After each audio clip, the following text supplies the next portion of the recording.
Differential one form എന്താ, exact one form എന്താണെന്നാണ് ചോദിച്ചിട്ടുള്ളത്. ഡിഫറൻഷ്യൽ വൺ ഫോം എന്ന് പറയുന്നത് ഈ ഒരു ഫംഗ്ഷനെയാണ് നമ്മൾ ഡിഫറൻഷ്യൽ വൺ ഫോം എന്ന് പറയുന്നത്.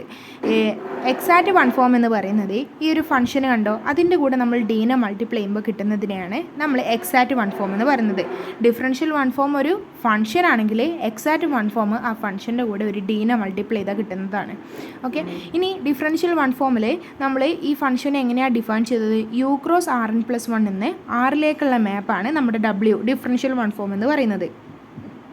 ഇതിൽ യു എന്ന് പറയുന്നത് ആർ എൻ പ്ലസ് വണ്ണിൻ്റെ ഓപ്പൺ സെറ്റാണ്. ഓക്കെ, യു എന്ന് പറയുന്നത് ആർ എൻ പ്ലസ് വണ്ണിൻ്റെ ഓപ്പൺ സെറ്റാണ്. അപ്പോൾ ആർ എൻ പ്ലസ് വണ്ണിൻ്റെ open set U cross R N plus one എങ്ങോട്ടേക്ക് ആറിലേക്ക് മാപ്പ് ചെയ്യാണ് നമ്മുടെ ഡബ്ല്യു എന്ന് പറയുന്നത്. ഇതിനെ ഇനി ഡിഫറൻഷ്യൽ വൺ ഫോം എന്ന് വിളിക്കണം എന്നുണ്ടെങ്കിൽ നമ്മൾ ഈ യു എന്ന് പറയുന്ന നമ്മുടെ ഓപ്പൺ സെറ്റിൽ നിന്ന് ഏതൊരു പി എടുത്തു കഴിഞ്ഞാലും അതിൻ്റെ റെസ്ട്രിക്ഷൻ ഓഫ് ഡബ്ല്യു എന്ന് പറയുന്നത് U cross R N plus വണ്ണിൻ്റെ സബ്സെറ്റും ആയിരിക്കണം, ലീനിയറും ആയിരിക്കണം.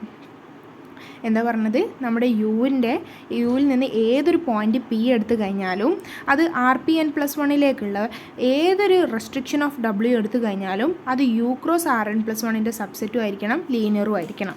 ഇനി എക്സാക്റ്റ് വൺ ഫോം എന്ന് പറയുന്നത് എന്താ, നമ്മൾ പറഞ്ഞു ഈ ഒരു ഫംഗ്ഷൻ്റെ കൂടെ നമ്മൾ ഡീനെ മൾട്ടിപ്ലൈ ചെയ്യുമ്പോൾ കിട്ടുന്നതാണ് നമ്മുടെ എക്സാക്റ്റ് വൺ ഫോം എന്ന് പറയുന്നത് അല്ലേ.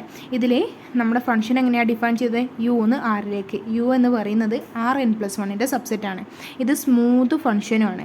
അങ്ങനെയാണെങ്കിൽ നമ്മൾ എന്ത് ചെയ്യുക, ഈ എഫിൻ്റെ കൂടെ ഒരു ഡീനെ മൾട്ടിപ്ലൈ ചെയ്ത് നമുക്കൊരു ഡബ്ല്യു കിട്ടും. ഇതിനെ നമ്മൾ എന്ത് വിളിക്കും, എക്സാക്റ്റ് വൺ ഫോം എന്ന് വിളിക്കും.